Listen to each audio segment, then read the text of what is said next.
Hey guys, Nae Nae here.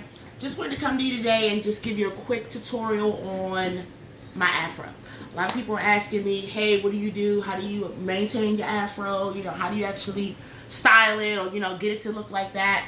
And I just want to kind of show you guys the tools, what I use, and like the process, okay?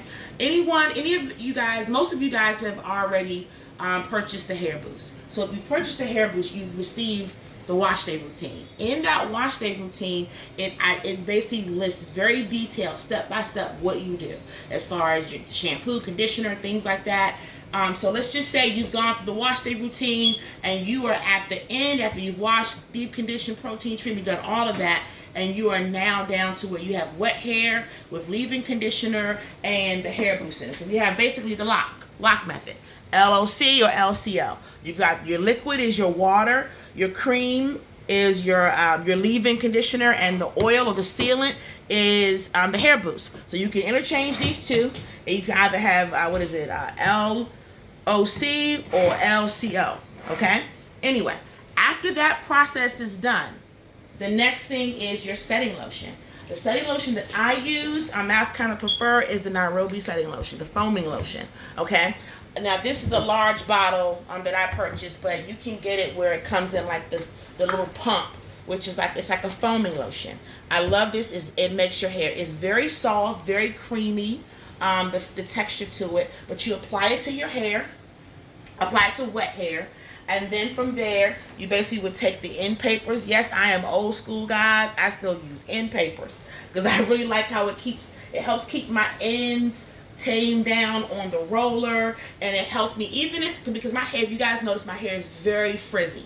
Okay, so and when I actually do it initially, I'm able to kind of see a little bit more of the texture to my hair. But as time goes on, it does frizz out more and more. But I noticed when I use the end papers, I'm able to at least still maintain the curl on the end, okay, as much. So that kind of helps keep the hair shaped, okay? So that's one of the reasons why I like end papers. And these are the two sizes of the rollers that I use. If you have longer hair, you will be using, larger perm rods and things like that, okay? So just keep in mind, I like the perm rods. Some people use spirals. Once again, like I said, I'm kind of old school. I can never get that spiral to kind of hook and stay in my hair, so I just stick with the perm rods. I want you guys to, I'm not going to go over how to put in perm rods because you can YouTube that. There's so many people doing videos on how to use perm rods. Okay, so also, detangling your hair. Let me just take a step back. In the shower, when you're washing your hair, most of us wash our hair in the shower. When you're washing your hair, you want to detangle with a wide tooth comb, okay? This comb right here is a Dianne Comb. I love this comb. I like how the ends is kind of pointy on the ends where it's able to really kind of dig in and get close to the scalp, but then it also widens as it goes, okay? So I like this comb. You will find combs that may look like this, but trust me, I've learned this over time. Getting the knockoffs don't pay overall, because a lot of times this comb it won't be finished like it should. Like it may be a little ratty on the ends or the little edges, and all of that aids to your hair getting snagged when you're trying to detangle it and really make it smooth and get your curls loose. So try to stick with your brands, okay? So I love Demlin brushes. Trust me, there's a difference between a brush that looks like this versus the brush that actually has the brand. You want to have the brand. Everything from the spacing of the bristles to the length of the bristles is what aids your hair in properly detangling. Okay, so you want to try to stick with the brands. Rat tail comb. Sorry, not rat tooth. Rat tail comb. We all know what this is. Okay, it's good for parting, separating the hair, all those good things. So basically, after I go through all of that process, put it in, do your rods, your rollers, everything. And the section I will normally do is something like, I want to say about this size of a section. And I'm kind of a finger parter. But about this much. Put your end paper on it, like this. Okay. Pull it to the end. This is after it's been, smooth and all that. And then you take it.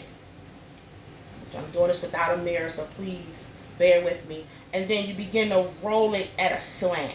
Get as close to the edges, as close to the root as possible, and then you clamp down. Now, some people will still show you they do it in reverse, okay? They'll start at the root, and then they'll wind it, okay? But anyway, after you've done all that with the perm rods, you're then going to sit up under, I sit up under a bonnet dryer. I like this one instead of the open hood dryer because it keeps all the heat encompassed inside of the bonnet.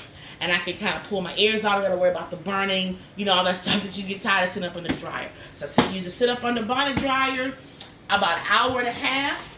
After that, I get from under the dryer. And then from there, I will let the rod stay in for about 20 minutes or so. Just walk around the house and let the hair cool down before I take the rollers out. Now, all of that helps reduce the frizzing and everything, okay? So once the hair's cooled down, then put some oil on your hands. You can use the hair boost if you choose, or just a light oil on your hands and begin to take the rollers out. Very, very carefully take the rollers out. After you've taken the rollers out, then start to separate your curls with your fingers, okay? After you've done the separation, the other thing, oh gosh, I don't have my pick. Use a pick. I really like the silver in regular Afro picks. And then you just go to the root and start to separate the hair and fluff it out. And get your desired shape. And if you want the Afro, then you just continue to keep picking until how you like it. I like mine frizzy and textured and, you know, all that good stuff. And voila, that's it. Okay? So, just a quick tutorial on that. Like I said, we have the water. You guys know I love the Kinky Curly leave-in, your hair boost, the Nairobi foam and lotion, and these are all the tools that I will use. In addition to, I think there's also a pick. So other than that, guys, that's it. Oh, and this is also a satin bonnet that I will put on my head at night. Sometimes I will braid my hair up and then get up, and, you know, just for the bonnet and put the bonnet on. This time I'll just put the bonnet on my head and that's it. Not a big deal. One thing I love about this bonnet, it is satin, but it's satin on both sides. There is no rubber seam in here at all to actually begin to pull on your edges and all that stuff. So it's 100% satin all the way through. Whatever touches your scalp is satin, and that's what you want, okay? So that kind of wraps it up. If you have any questions, you guys can always email me. I try to answer as much as I can, but please bear with me because we get so many emails coming in. So once again, thanks guys. We really appreciate the support. Have a great day. Bye-bye.